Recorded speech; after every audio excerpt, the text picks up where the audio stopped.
गलत आगे सेट सावधान।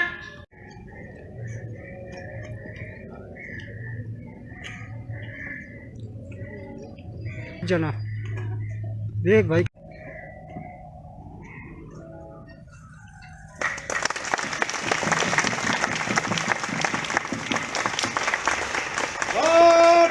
राष्ट्रीय सलाट पंजाब सिंध गुजरात मराठा द्रांग विंध्य हिमाचल यमुना गंगा उच्छल जलधि तरंग तव शुभ नामे जागे तव शुभ आशीष मांगे गाहे तव जय गाथा जनगण भारत भाग्य विधाता जय हे जय हे जय हे जय जय जय जय हे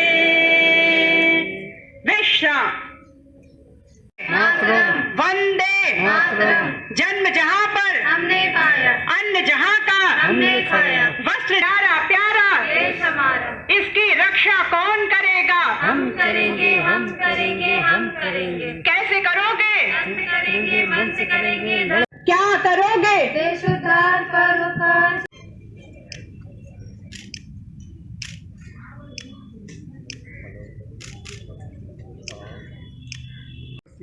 बस यहीं से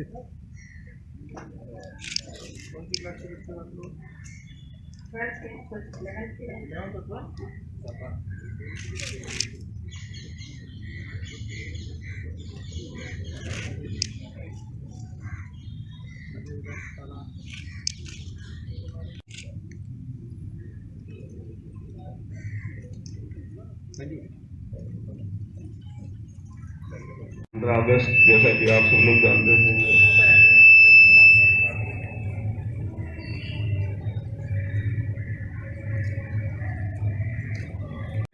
वर्षगांठ के अवसर पर कलेक्ट्रेट वाराणसी में उपस्थित हमारे सारे अधिकारीगण, सारे साथीगण, हमारे बीच में उपस्थित प्रिय मीडिया बंधुओं, भाइयों और बहनों, सबसे पहले मैं आपको हार्दिक बधाई देता हूं कि हम सब लोग इस बात के गवाह बने हैं कि 75वें आज़ादी का जो महोत्सव है ये देखने का अवसर हमें मिला है। आज देश को आज़ाद हुए 75 वर्ष हो गए और एक बहुत लंबी यात्रा हमने इस 75 वर्षों में तय की है। जब भारत देश आज़ाद हुआ था तो 1947 में इतना ज़्यादा क्योस का माहौल था कि लोगों को लगता था कि पता नहीं भारत अपने आप में एक स्वतंत्र राष्ट्र बचेगा भी कि नहीं बचेगा। कुछ अंग्रेज बुद्धिजीवियों ने तो ये घोषणा भी की थी कि कुछ ही वर्षों में टुकड़े टुकड़े होकर पूरा भारत बिखर जाएगा और जैसे आज यूएसएसआर का हाल हुआ है या अन्य देशों का हाल हुआ है जिनके टुकड़े बट के वो स्टेट्स में परिवर्तित हो गए हैं, लगभग वैसा ही हाल भारत का भी हो जाएगा। लेकिन भारत के लोगों ने, भारत के सामान्य जन ने एक डिटर्मिनेशन लिया था कि हम भारत को एक सफल देश बना के रहेंगे और उसी डिटर्मिनेशन का नतीजा है कि आज तक भारत को ना कोई विखंडित कर पाया है, ना कोई टुकड़े कर पाया है और जैसा स्वतंत्र हुआ था वैसा ही एकता और अखंडता के साथ आज भी देश बड़ी मजबूती से 75 वर्ष का होने के बावजूद खड़ा है। ये दिखाता है कि भारत के लोगों में कितना डिटर्मिनेशन की शक्ति है और जो वो ठान ले वो प्राप्त करके छोड़ते हैं। इसी 75 वर्ष के कार्यकाल में बहुत सी दुविधाएं भी आई, कई ऐसे समय आए जो बहुत चैलेंजिंग देश के लिए रहे थे। कई बार तो युद्ध लड़ने पड़े और विदेशियों से युद्ध लड़ने के कारण आर्थिक स्थिति पे जो फर्क पड़ता है उसका भी नतीजा देखने को मिला। इसके अलावा कई बार आपदाएं आई, बाढ़ की विभीषिका, सूखे की विभीषिका तो बहुत ही बार आई, पर कई बड़े बड़े भूकंप या इस प्रकार की प्राकृतिक आपदाएं भी भारत देश में हुई, जिसकी वजह से काफी संकट का सामना भारत को करना पड़ा। इसी के साथ बहुत बड़ा संकट आर्थिक स्थिति का भी आया, लेकिन इन सब संकटों के बावजूद भी भारत की जनता का दृढ़ और मजबूत होता गया और जो डेवलपमेंट की यात्रा हमारी 1991 के बाद तेज हुई और उसके बाद 2014 के बाद तेज हुई, उसका नतीजा है कि आज हमारे विदेशी मुद्रा के भंडार भरे हुए हैं।